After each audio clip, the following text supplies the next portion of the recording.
Hey, yo, say hello to the bad guy, Scott Hall, and I've got a scoop for you. And we all know there's a lot of podcasts out there, but I encourage you to check out this one. It's called Going In Raw. You heard it here first. Going In Raw. Hey, friendo, Steve here.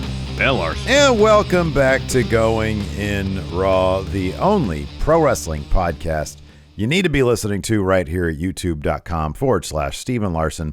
Available wherever podcasts can be found. And of course, taped live at the twitch.tv/Steve and Larson. We're going to talk about Scott Hall in just a moment here. First, I want to give a big thanks to everybody who said hi to us, who showed up for the Friendo meetup, for just being so nice last night at Prestige Wrestling. A shout out to Prestige Wrestling for having some faith in Sacramento and bringing just an amazing show out here to the Colonial Theater. Yeah, it was a lot of fun. We had a blast last night. There was some absolutely crazy good wrestling. The main event, Tom Lawler versus Kevin Blackwood, just an absolutely stellar match. And, you know, I'm happy to say it looked like a packed crowd. Hopefully they'll come back around because they really did bring their A game this week. So shout out to everybody who we got to meet or see again. It's been a while, and yeah, we're back at it. So that's pretty cool. We got some sad news over the weekend. Of course, everybody's talking about it right now. Two-time WWE Hall of Famer Scott Hall was placed on life support after suffering 3 heart attacks due to complications following hip replacement surgery. This morning, Monday morning, Kevin Nash posted an absolutely heartbreaking update on Hall's condition on his Instagram. He said this: "Scott's on life support. Once his family is in place, they will discontinue life support. I'm going to lose the one person on this planet I've spent more of my life with than anyone else. My heart is broken, and I'm so very effing sad. I love Scott with all my heart, but now I have to prepare my life without him in the present. I've been blessed to have a friend that took me at face value and I him. When we jumped to WCW, we didn't care who liked or hated us. We had each other, and with the smooth Barry Bloom, we changed wrestling both in content and pay for those a lot that disliked us." He says, "We were the outsiders, but we had each other. Scott always felt he wasn't worthy of the afterlife. Well, God, please have some gold-plated toothpicks for my brother. My life was enriched with his take on life. He wasn't perfect, but as he always said, the last perfect person to walk the planet they nailed to a cross. As we prepare for life without him, just remember there goes a great guy. You ain't going to see another one like him again. See you down the road, Scott. I couldn't love a human being any more than I do you."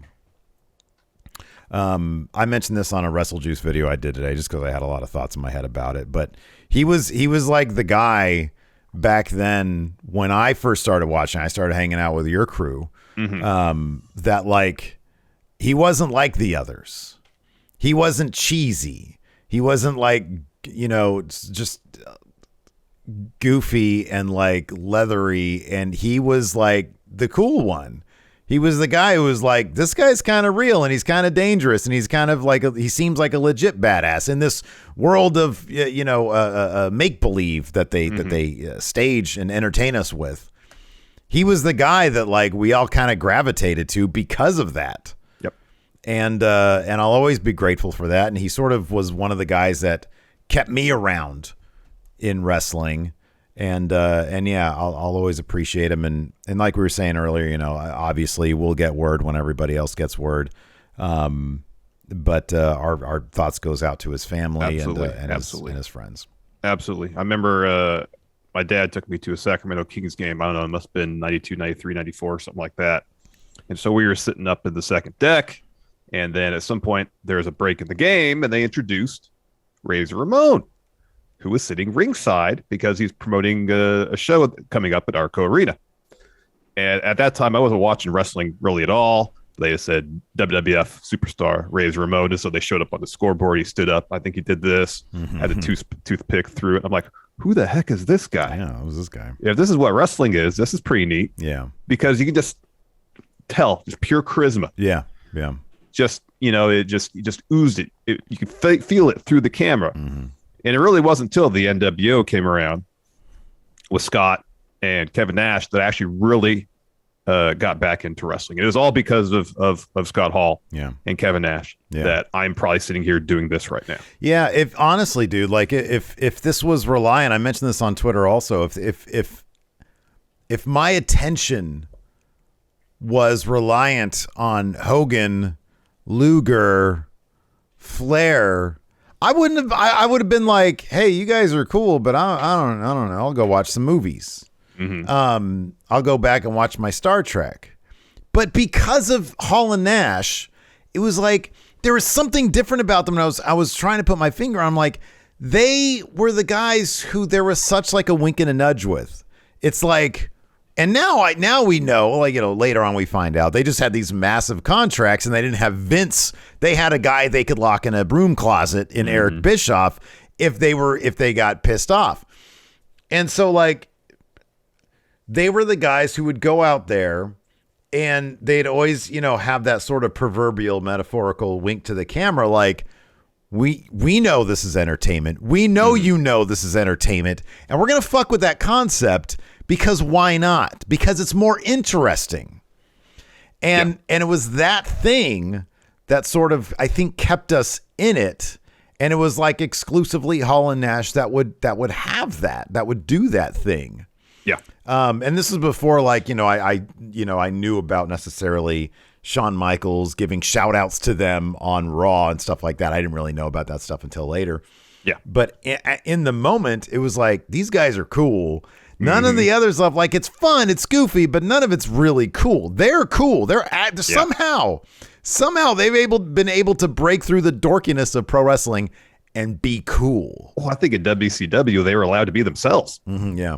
As opposed to being, like in Kevin Nash's case, the personification of a diesel truck, Yeah, right, yeah. They went to WCW, and the whole idea was a more realistic presentation of wrestling, at least for the NWO stuff. And so we got not Razor Ramon or Diesel. We got Scott Hall and Kevin Nash. And we got extensions of who they actually were. Yeah. And they both came off as just like cool dudes. Yeah. Which was like a lot more interesting than had they been allowed, had WWF not tripped off Scott Hall doing the Razor Ramon accent. Yeah, I mean, that's one thing. Like the accent was, in my opinion, I know he was doing it. He was trying to do a Pacino Scarface. I get that. But like once he dropped that's gone. It's like he's got the best speaking voice. It's all deep and down on his, it's very guttural. Yeah. But it's one of those voices that's just, you cannot stop listening to it. I dare you to try to turn on a Scott Hall shoot interview and turn it off midway. You can't. Listen to, I believe, his second appearance on Stone Cold's podcast. It is a fantastic hour of him talking about his career, his insight into professional wrestling, all of it. Yeah. I cannot recommend that one enough. It is so good. I think he did either one. I think he did one. The first one he did, he was hepped up on. So I think he was. Yeah, he was not in the best condition. Yeah. But then it was either the second or third one. I think it was the second one where he's lucid. He's with it. So he's good. Open. He's honest. He is engaged. And it is one of the best interviews I've ever heard in wrestling. It is fantastic. And of course, he just has a ton of great stories and a variety of shoot interviews. He's absolutely a compelling personality. When, he opened up, I know several times he's opened up about, his experiences with the PTSD that came along with the altercation where he was, he killed a guy in self-defense, and all the baggage that came with that and how different his life became because of that is really just, it's fascinating stuff. It's in many ways tragic for the man, but an absolutely compelling guy. Yeah. And yeah, it's the road he was going down 10 years ago, it seemed like it wasn't going to be long before this kind of thing would happen. But fortunately, he found some degree of sobriety, Diamond Dallas Page, the accountability crib, et cetera, et cetera. And he had a really wonderful second act, which, he ended up in the Hall of Fame, had that great speech. And went in again with the NWO. Yeah. And there, I mean, obviously, even since then, there are a couple ups and downs. But the man always, I mentioned this earlier on Twitter in the Wrestle Juice video, but it seemed like the guy was always just trying to find some peace. And it seemed like at some points in his life, he found it, in other points, maybe not. And yeah, it's just, hopefully he's able to find that with, absolutely. So yeah, with that being said, rest in peace, Scott Hall, whenever you might take that journey. All right, let's take a quick break here to get a word in from our sponsor today, Factor. Larson, much like the mighty grizzly bear, I tend to stay in quite a bit during the wintertime, but unfortunately for me, I don't get to hibernate. I'm just too busy doing stuff for Going In Raw, for Wrestle Juice, for Friendo Club TV. Plus, I got to watch all that wrestling every single week. It doesn't give me a whole lot of time to sleep 24 hours a day or do a lot of the cooking in the kitchen. But I have found a way to eat well without having to worry about meal planning or prep now that I've got Factor. Factor makes it easy to eat clean 24/7 with fresh, never frozen, pre-prepared meals that are so delicious you wouldn't believe they're actually good for you, and they're ready to eat in 2 minutes. Factor chef-crafted meals are delivered directly to your door, so that means no going out to do grocery shopping, no meal prep, no cleanup, and no washing dishes. Steve, don't know if I've mentioned this to you. I can't stand washing dishes. Oh, yeah. You mentioned it plenty of times. I know how much you hate washing dishes. Well, listen to this, man. Factor's got a team of registered dietitians and expert chefs who work together to create delicious meals with nutritious ingredients. Plus, Factor's got variety. With more than 29 meal options each week, you'll never get bored. Factor offers vegan and veggie meals, cold-pressed juices, smoothies, energy bites, low-calorie options, keto meals, and a lot more to keep you fueled and focused all day long. You'll get everything you ever wanted when you're dealing with Factor. So head to go.factor75.com/raw120 and use code RAW120 to get $120 off. That's code RAW120 at go.factor75.com/raw120 for $120 off. Let's talk about this. Of course, Friday, pretty awful stuff with Big E being injured on SmackDown. Ever since then, he confirmed that he had a broken neck. He provided us with more of an update on his condition. I believe it was Saturday morning. I think it was Saturday morning, yeah. So what did he say in that? So he said the C1, which I believe is the first vertebrae in your cervical spine, your neck, and then C6, which is lower down, are indeed fractured. Non-displacement, though, which is a very good thing. I don't have any damage to my spinal cord, no ligament damage, no surgery. Yeah. So that's all good news. That's all really good news. I don't, nobody really can say, especially given these days with how far medicine has advanced and science has advanced. People can give their opinions all day long in terms of what it means for his in-ring career. He'll make that final assessment. We're going to follow him wherever he goes. Yep. Whatever happens after now, if he's wrestling, if he's not wrestling, the man was born to be a high-level entertainer. That is in his blood. And I can't wait to see what his second act's going to be like.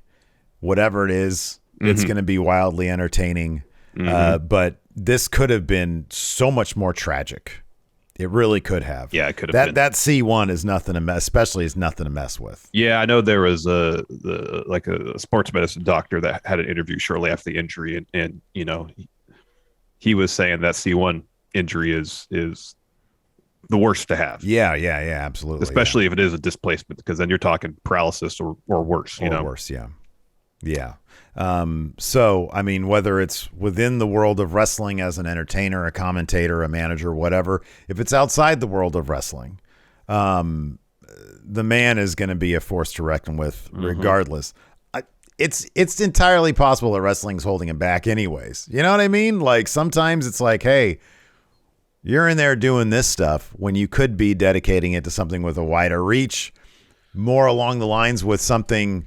He's so much personality that watching him just do, gym moves in the ring, maybe he's suited for something else anyway. Well, he's producing that animated series, Our Heroes Rock.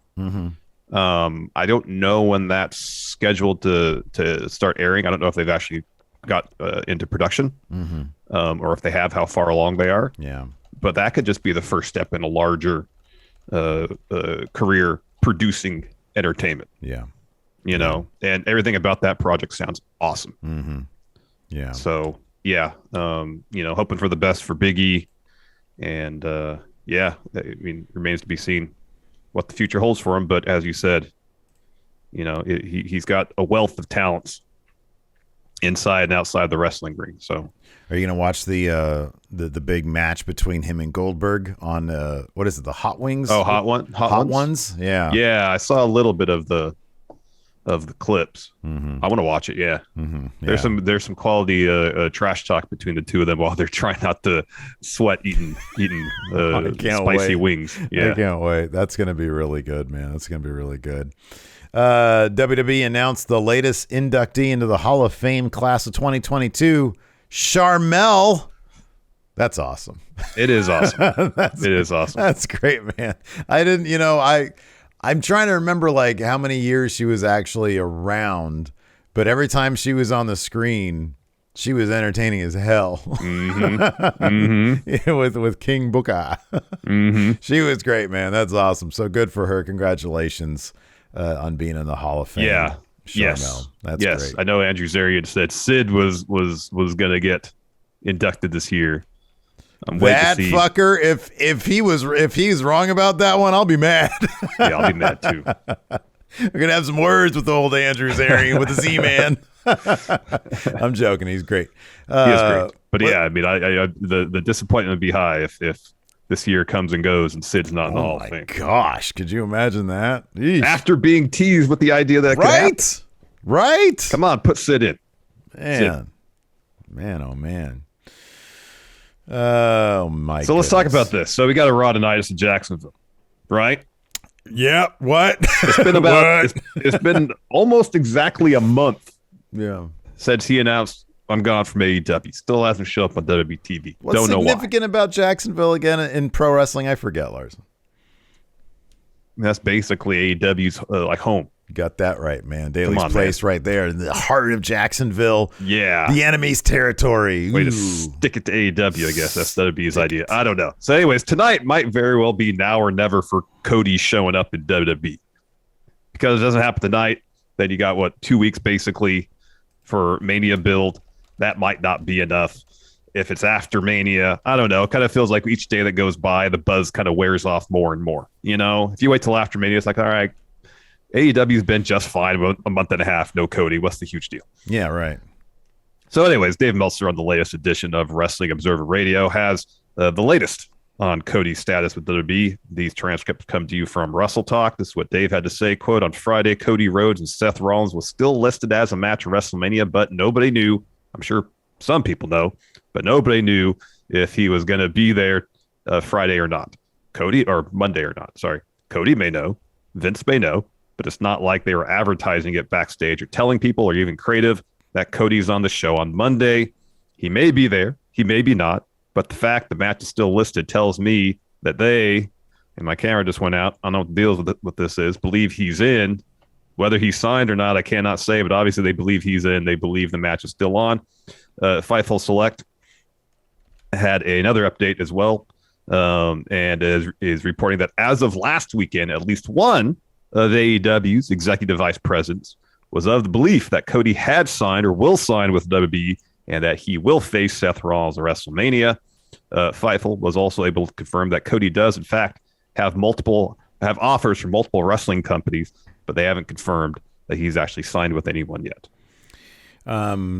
Yeah, look, if you're a wrestling company, you don't not offer him something. I mean, every single, like we should offer him something. We're not even a wrestling company. No. So, that's the latest. That's the latest. I mean, either he shows up tonight. No speculation on our part because who fucking knows? I know. Either he shows up tonight and he has his match with Seth at WrestleMania, or I just feel like he's just gonna be off TV for a spell. I think you're probably right. I'd be kind of shocked if he went to he's not going to go to Impact. He's not going to go to New Japan. He's gonna, if he doesn't wrestle, he's just gonna do Hollywood stuff. Yeah. You know, if he doesn't like the offer he gets from WWE, and evidently didn't like the offer he was getting from AEW, pursue other things. Mm-hmm. Yeah, no, absolutely. Give it a year, revisit it. If it seems like the situation's better, go back. If not, I mean, granted, it was, you know, I don't know how much how reliable it was, but even on Road to the Top, he was like, yeah, talking to Tony Khan, I think I'm going to retire. Yeah. I mean, he had that whole thing where he put his boots in the ring after getting destroyed by Malachi Black. Yeah. And then he was going to redesign the Bullet Club logo. Yeah, that's remember when Tama Tonga did, and it looked like a bad like AAA sports logo. Fightful, part of that Fightful report, it was a fairly lengthy one too. It is. So you should check that out. Part of that though did indicate that they were in Orlando. Where does he reside? Atlanta. Oh, was it Atlanta? Okay. Mm-hmm. So he was in Orlando at like Disney. He's hanging out with Matt Cardona and Chelsea Green. With the Cardonas, yeah. Yeah.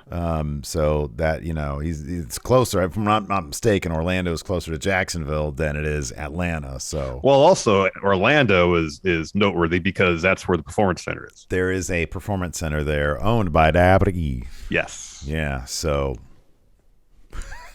we'll find out tonight or not. But also, there's Disney World there, you know. So yeah, Disney's also there. That's a popular. You know, there's only 2 of those in the United States. There's a land. Well, there's actually only one Disney World. Yeah, but Disney Parks is what I'm referring to. Yeah. Okay. Obviously. Speaking of Cody's next destination, Raw tonight. There's other stuff happening, and we have a preview for that. Yes. So far, only 2 things have been announced via WWE's Twitter account. Nothing on their website. Nothing on .com. So one, RK Bro throws a championship celebration, and then Kevin Owens is going to respond to Stone Cold Steve Austin. Oh hell yeah! What you got to say, Kevin? You dumb son of a bitch! What? Oh, I'm just Joe says. I'm also in Orlando. Maybe I sign him? I'm just Joe Wrestling. Yeah. JJ Dub. I like it. Yeah. So yeah. Oh yeah. Oh, Sox has another part from the Raw preview. A Veer is coming vignette. You can expect that, but no Veer. Don't expect Veer. Yeah. Don't expect Veer. Just the vignette. Mackie says Stone Cold saying, "Why would you do that, Kevin?" Popped me so hard. Mayor Planet Houston here says they can't announce anything else because the rest of the show will be a 2-hour Cody promo. Oh my God. If he had it his way. That's what they're negotiating. The length of his intro promo. He's like, I need all 3 hours. Maybe. And they're like, you can't have that, man. You're a 3-hour show. I'm Cody. This is my first episode there. I want to book the whole 3 hours around myself. Yeah. I gotta make my music. This isn't a band, man. This is wrestling. It's an analogy. It's an analogy. It's an analogy. Not meant to be taken literal. You want to answer some questions? Yeah. Yup. Yeah. Yep. Juan Guerrero Jr. Once and for all, which version was better, Sharpshooter or Scorpion Deathlock? P.S. Steve, your video of Stone Cold reviewing King of the Ring got me laugh my ass off. Great work. Great work. Thank you, Kevin. Why would you do that?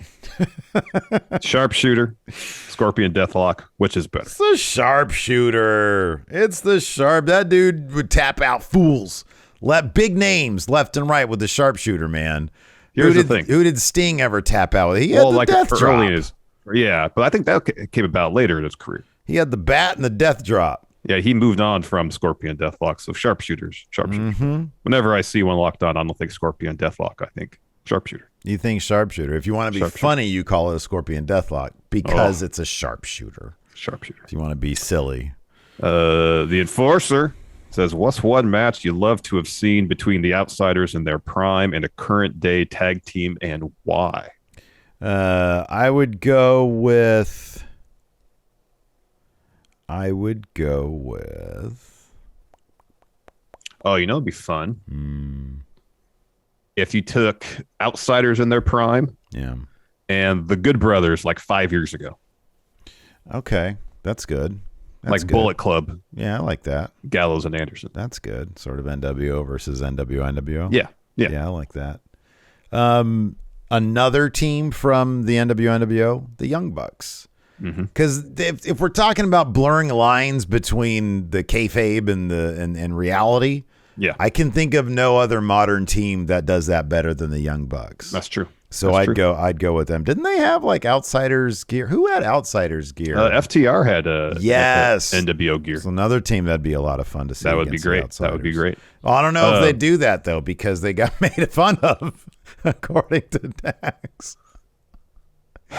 Then he turned around and he made fun of us to his friends. Jason Lewis says, power rank these forms of poetry: sonnet, quatrain, limerick, haiku, and ode. Oh, the New Day also. Yeah, that's right. They had that NWO-inspired gear. Yeah, they do. Yeah, that's true. That would be great. All right, so sonnet, quatrain, limerick, haiku, ode. Well, number one is the quatrain, because that's what Nostradamus used to foretell the future with stunning accuracy. Well, I mean, gosh, my camera keeps freezing. I got to work on this. I got to read it. I'm going to write a quatrain about your camera freezing. Well, it doesn't take much in the way of predictive powers to get that right. It'll happen again.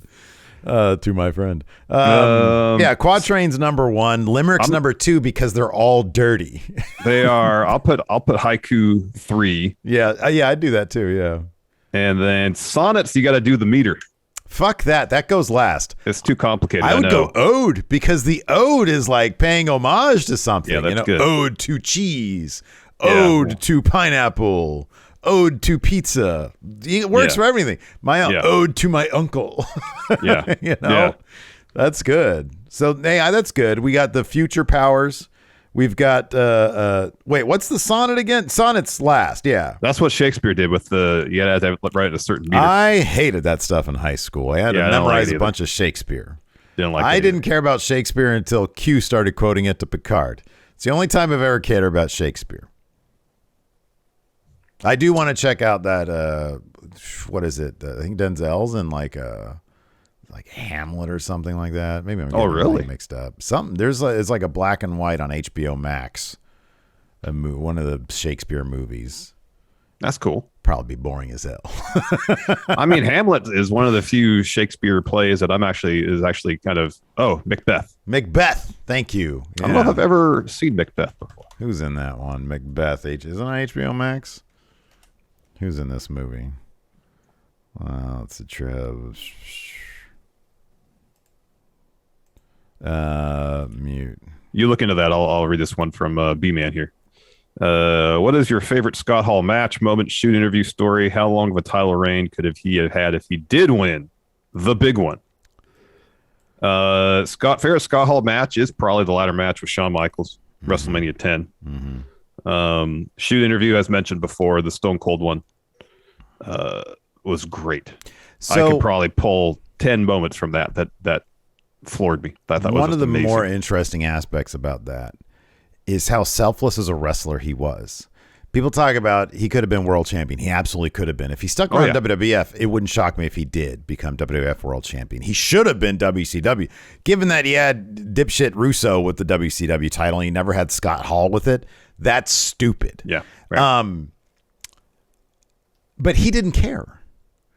He said this in the interview, that it's a team game. The better the team does, the more we all get paid. And that's it's such insight. So many people care about the titles, you know? I think Hogan recognized that if he had the title all the time, he would get more money. But Scott Hall was like, we all get to benefit if we all rally around. That's why I think he was the guy that, didn't he like job to Goldberg on the same episode or was that Perfect? Maybe that was Perfect. Oh, that he beat Hogan? The same episode that Goldberg beat Hogan, there was a Goldberg match earlier on to get there. Yeah. And I forget if it was Scott Hall or if it was Kurt Hennig. I forget which one it was. But I know Scott Hall was one of the guys that Goldberg fought on the way to Hogan. Yeah, he was. It's like, this dude had no ego when it came to that. He just wanted to get paid. He wanted everybody to get paid. It was Hall. Okay, thank you. He wanted everybody to get paid. Yeah. One of the great things today is reading all the accounts of people that Scott Hall has helped. Mm-hmm, yeah. Yeah.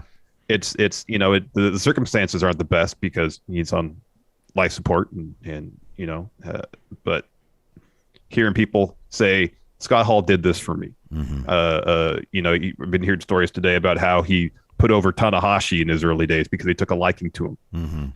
And there's countless stories like this of Scott Hall's selflessness, whereas whether he likes somebody that's poor, all right, I'll put you over. I'll give you the rub.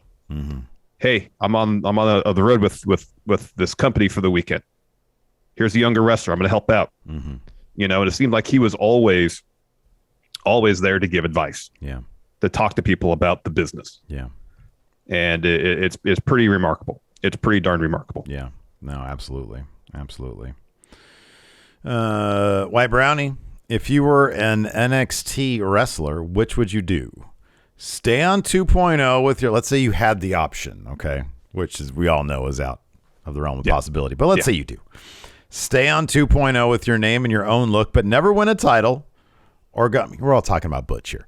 Or go to Maine under a new ridiculous name along with a new makeover, but you get to win the big one. Oh, it's that. Yeah. It's that. Because I mean, if you're in the main event, you make more money. At least in theory. I don't know if the payout works the same way it did back in the olden days, but if you're championship caliber wrestler, when your contract is up, you could sign for more money. Yeah. Yeah. The Butch controversy will fade. I'll have a hard time. Jokingly, I have no problem referring to him as Butch. He seems to be running with it on social media. It's really the only thing he could do, though. It is. Yeah, it is. I imagine when I'm talking about him seriously, I'm still going to refer to him as Pete Dunne, because they've even said his nickname in the little intro. His nickname was Butch. Yeah. It would have been nicer. It would have been nicer if there was a 2-sentence explanation for it. I know. I know. That's all. Hey, I knew this kid when he was, and I know Ridge couldn't say, but Sheamus could say, I knew this kid when he was 13 years old. And me and the guys at the gym thought he was so tough, we called him Butch. And that's all you need. And maybe you can read between the lines, but just the way they do it, it's so like, oh, and then it's all of a sudden weird to call him by his real name. Like, you can't just have it both ways. You can't just mainly refer to him as Butch, but sometimes refer to him as Pete. But acknowledge that he is Pete Dunne, yeah. Instead of like Pat McAfee says, then all of a sudden he's hushed. And it's obvious. Yeah, I know. It's plainly obvious. Yeah. Yeah. So, yeah, it's look, I would do what Pete Dunne is doing. You get saddled with okay, how can I make a lemonade with this chicken shit that you're giving me? Yeah. To mix metaphors. Yeah, exactly. I mean, if you got a crap name and you've managed to take that crap name and crap gimmick and elevate yourself to be a world title contender. Yeah. You're doing something good. Doudrop, to me, it's still sort of a toss-up between Doudrop and Gunther. Gunther, to me, might still be the most egregious one. But at least with Gunther, they tried. He dropped a promo where he tried to explain it. Yeah. And in Doudrop's case, it was actually part of the story. It was, yeah. And it's a terrible name, but she took ownership of it. She did take ownership and did something with it. I know. Yeah.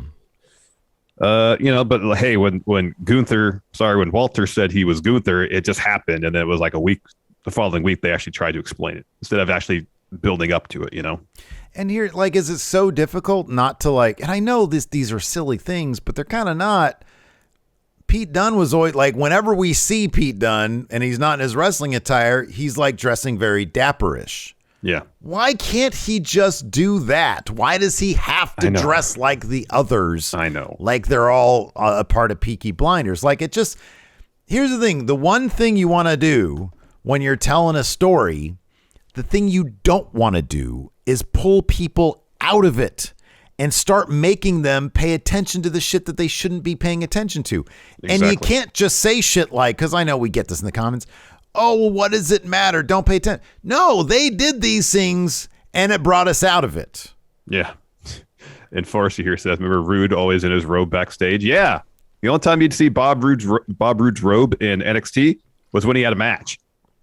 Right. He was always wearing really nice suits. Yeah. A well-rounded, complex character. I know. Main roster, his character was theme song. Yeah. And since his robe said Glorious on it, he had to wear that all the time. Yeah. And they get to main roster and I don't know if it's because they have a contempt for their fan base and they think that we're all dumb. I mean, some of us are. I certainly can be from time to time. Yeah, I am a good portion of the time.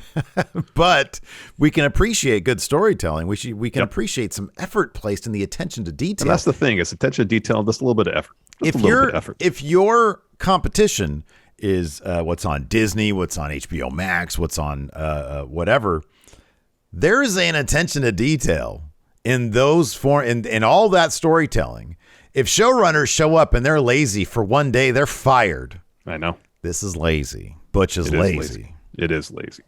The Wrestle Dude says, what match type would you want to see AEW do next? Give me a beat the clock challenge, please. Oh, absolutely. Yeah. Please. I'm going to go with, I'll go with, I mean, every match of theirs could be a first blood match. I'd see Inferno match. All right. Give me a little bit of the fire. Good. Nick Kyle says, would it be better if the Andre Battle Royal is also a number one contenders match for the Intercontinental title? Ricochet doesn't seem to be doing anything at WrestleMania 38. Yeah. They got 3 weeks. 3 weeks to figure something out, I guess.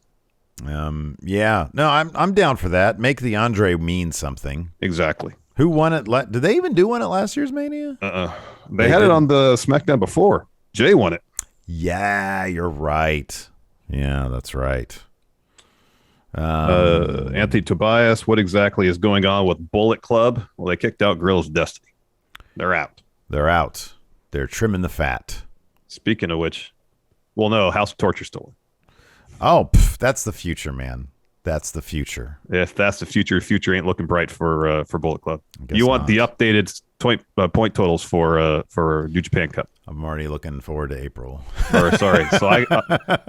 So Steve, you have 153 points for the month. Did you not hear what I said? I know what the point totals This are. is more for the Friendo They can community. get the Kip Up and get the update there. Well, if they don't want to wait till Friday. You just Steve, 153 last place. You want to stick it to last me. place. You want to stick it to me, don't you? Enforcer 164. I have 175. Well, good. So I got to root for Okada to win it, or to lose as quickly as possible to secure myself victory. Okada. Once Okada's out of the tournament, I win. Unless he is out when he wins it. If he wins it, Enforcer wins. Well, bully for you. Nick Kyle says, would you be a volunteer to work for WWE just to get a t-shirt and a raffle? So why is this not news? Why do we not cover this today? So there was here, I texted you this, so I should have the picture somewhere. So yeah, you work at Access, the gift shop for experience. This is a company that for exposure, I guess. At every single opportunity, they tell us, and their investors, how much profit they have. So much profit. And yet, they have elected not to pay the people working at Superstore Access. So this right here is from, I got from the Twitter account of Derek Montilla on Twitter. And it was an ad for the WrestleMania Superstore for Access. It says, volunteers needed for WrestleMania's Superstore Access. The most stupendous WrestleMania week in history is coming to Dallas. An unprecedented Superstore Access will descend on Kay Bailey Hutchison Convention Center from Thursday, March 31st to Monday, April 4th. So this is from Thursday. So it spans Thursday and Friday, work days. And then maybe it's open on Monday. It's Raw after Mania, so maybe it's open also on Monday. It's probably all weekend, yeah. Superstore Access will include the largest assortment of WWE merchandise ever, photo ops with WWE and WrestleMania memorabilia, an immersive experience through Undertaker's Graveyard, and more. Seems like they got a lot going on there. Might be a lot of training involved with some very skilled people. Join us in providing a one-of-a-kind experience for the WWE Universe in Dallas. Volunteers must be 18 years of age or older. Positions include greeter, assisting with photo ops, prop handling. They're getting volunteers to deal with prop handling. And in return, these volunteers receive a WrestleMania Superstore Access t-shirt. Dude, it's not even like... Wait, that's it? Well, and there's more, but I'm going off on this one first. You know why they're getting that? Because I have to wear that same shirt every day. Yeah, so just take it. It's not even like, here, have a shirt from a superstar of your choice, and that you can then keep, which is like a $35 value these days. Yeah, no. They also get a WrestleMania hat, and they get entry into a raffle for Monday Night Raw tickets. Now, I don't know how many volunteers we're going to get. Let's say they get like 100. You have like a 1% chance. You can't spring for at least Raw tickets for 100 people? It's Raw. It sucks. Nobody wants to go to that anyways. So at least just give them the tickets. Half of them probably won't even go. I know. Give them some nosebleeds. Yeah, this is for dummies. I hope that a bunch of like shoplifters fucking volunteer for this shit. Just grift. Just every day they open the cash register. Why do we only make $22 today? Your camera's froze. By the way. The volunteers are all leaving laughing. Oh, yeah, they got like a bunch of shit stuff under their stupid Access shirt. Yeah. They're like, oh no, I've been gaining some weight lately. They're just walking, it's all like lumpy and like they got really good food at this convention center. You know, Braun Breaker merch is falling out. You know, gee, it's so tacky. It really is. It's the fucking tackiest thing.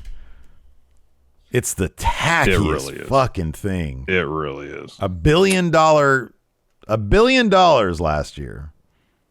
WWE reports $1.095 billion in revenue for the year 2021. It's highest ever. And can't you hire 100 people. Where is this? Where's Mania this year? It's in New York, Dallas. right? Dallas. Oh, no, it's Dallas. Why did I say New York? It's in Dallas. What is the minimum wage in Texas, anyways? They got that jackass governor out there. It's probably less than what it is in California. Minimum wage Texas. Is it Can't be that federal? much. It's $7.25. That's the federal minimum wage then. Yeah. You can't pay $7.25 an hour? It's not like this shit's in California where it's whatever, 15 an hour or whatever. 15, yeah. It's $7.25 an hour. And they're probably making these volunteers work 10, 12 hours a day. What the fuck? It's ridiculous. Ridiculous. Jesus Christ. Yeah. Yeah. Lord Ziffer says, it was great to see you guys and some friendos at Prestige last night. Good to see you too again, Lord Ziffer. Great to see you too. If Cody does not show up tonight, would the better match for Seth at Mania be against Ricochet for the Intercontinental title? Different brands, but that would be... No. That'd be stellar. Yeah, different brands. That would be stellar. Or to be added to the U.S. title match. Is the U.S. title match... I'm guessing it'll be Demon Finn versus Priest. Yeah. Yes. Yeah, I think trying to get cross-brand to Ricochet was just a dream match. It'd be really good. It's just a dream match. And just tell them to go out and have like a PWG match. Just go do it. Yeah. Yeah, that's good. Brian Saber, which indie wrestlers would you guys like to see in a major promotion in the near future? And which promotion do you think they'd fit in the best with? I know Kevin Blackwood was in I know he did like some AEW work on Dark and Elevation. Of course, he was on NXT for a second. I'd love to see him as you know. I know I say this a lot. I know it's a mess these days, but like if you just take the general concept of like, you know, foreign dude going to New Japan, joining Bullet Club, Blackwood would be great. Yeah, it'd be awesome. Yeah, he really impressed last night. That was a fucking killer match. That was really good. That was really good. Killer match, man. It was really good. Yeah.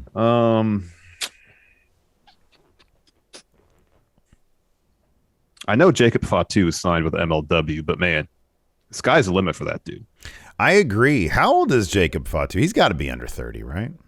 I don't know exactly. I can check real quick. Yeah, he's terrific. He is really good. You bring him into the bloodline at some point. Him and Solo Sikoa, you know, expanding the bloodline. How great would that be if Fatu went to if Jacob went to NXT 2.0 and they started up, you know, a proper bloodline there. That'd be cool. And they came over and feuded with the big dogs. That'd be pretty cool. That'd be cool. Oh yeah, man. Here you go. Patrick Leva has it. Ninja Mac to AAA. Yeah. That'd be sick. That's good. Let's see here. Nast asks, if you were booking the first AEW produced Ring of Honor show, would you keep the current Ring of Honor champions, crown all new ones with a full reboot, or do a mix of both? I mean, if you could get Jonathan Gresham to sign with your company. Oh, yeah, you do that. You do that. Yeah. Until you figure out, who your first Daniel Garcia champion is going to be. But yeah, no need to, you can just roll with Gresham for Gresham's great. Like a year or something. Did the Briscoes end up being the last tag champions there? Yeah. I forget. Did they? They're still currently champs, I believe. And then the idea is like that's not going to be they're not going to be involved. I mean, they're advertised for a match against mystery opponents at the Supercard. Yeah, that Supercard is going to be interesting. It's going to be interesting to see if Tony Khan is like, all right, we can proceed with this show it's kind of been booked as a celebration of Ring of Honor's past and then move forward after that. Yeah, so their mystery opponent's going to be new champions. And yeah, I mean, FTR really wants the match against the Briscoes, so we'll see if that happens. Yeah. Yeah, who would the first, like, if it, like, take FTR out of it. Let's just take FTR out of it because I know they want that match. Who would be your first in the AEW era of Ring of Honor? Your first tag champions? Either Private Party or Top Flight. And because they're both great, I sadly don't see either team really being a title contention for the next year or so. Have them win the titles of Ring of Honor. Get some additional work in, and then my camera's frozen again. And then bring them back up to AEW with a title reign under their belt, and really give them a push towards winning the AEW tag titles. I agree. Yeah, you're absolutely right. Bear country, the Bear dudes, just not the Pillmans. Let's see here. Tyler asks, remember when those dominant vignettes appeared about Brodus Clay and then he was just a dancing gimmick? Do you see the same thing happening to Veer? Veer needs to be careful because do you know why Brodus Clay had those vignettes and they changed him to a dancing gimmick? Punishment. Because he tweeted something out about crushing Dolph or something like that. I don't know what it was, but he tweeted something out that he shouldn't have tweeted out. And then he was punished with the dancing gimmick. Well, Veer is cracking jokes about being in IKEA too long. If he's not careful, they're going to bring him in. As someone who works at IKEA? Possibly, yeah. Oh, wow. Yeah, that could be. Joke.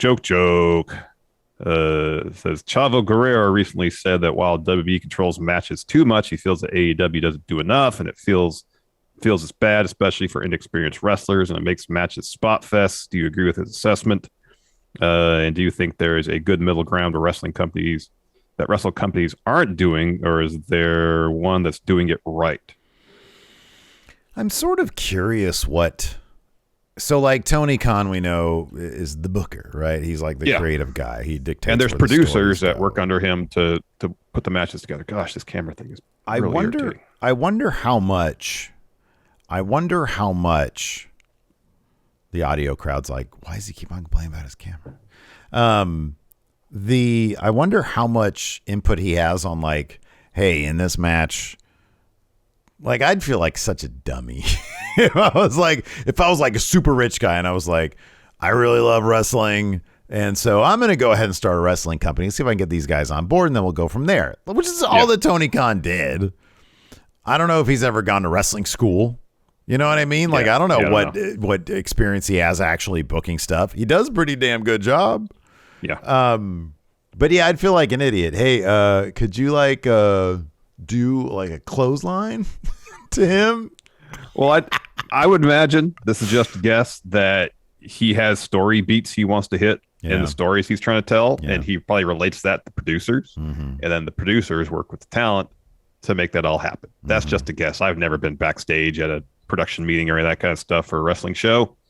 I would just imagine that's kind of the process. Where they have the creative meeting. All right, this is what's going to happen. How are we going to tell the story in the match? They work with producers. Producers go work with the talent on that. Yeah. But I don't know. For example, on on Dark or Elevation. I don't know how hands-on the producers are there per se for most of the matches, because most of the matches are pretty quick and are there to highlight either one team or one talent in that match. Yeah. So if that's the situation, it might just be, all right, what do you want me to do? So, go do this. You got 5 minutes. All right, cool. And they go, and then it's up to them to do the rest. Yeah. There is the idea that the younger talent is swimming in the deep end. And I think that's a great, probably, I would imagine, as in most things in life, a great way to learn. But can it come off as sloppy sometimes on TV? Sure. Like a lot of the 2.0 matches do as well. Yeah. Which I'm sure those are practiced throughout the week, Yeah. It is what it is. I think that AEW hopefully will continue to improve. And yeah, I don't think like it's a big problem or anything, but then I'm not looking at it through the eyes of a wrestler. Yeah. And it's kind of interesting. Chavo's been around for a long time. He's a really smart guy. Yep. So yeah. So here in chat, Devmo mentioned this, and so I looked it up real quick. Dave Meltzer, about 15 minutes ago, as of this podcast here, about at 1:00 our time, Pacific time, says Scott Hall was taken off life support 4 hours ago. He is still alive as of this writing. Miracles have happened, but this would need to be one of them. So, hey, man, send some good thoughts and some good vibes and some good prayers towards Scott Hall's way. Definitely. And I guess you never know. Yeah. Anyways, that's going to do it for us. Thanks, everybody, for hanging out with us. We definitely appreciate it. We'll be back tomorrow with our Raw review at noon Pacific. Maybe we'll be talking about Cody. Maybe we won't. And then tonight, I'll be live over at twitch.tv/MFSteve here to do something with the Enforcer. I don't know what, but we're going to do something. So thanks, everybody, for tuning in. We appreciate it. That'll be at 7 p.m. Pacific, 10 p.m. Eastern for you night owls. And till next time, we'll talk to you later. Goodbye.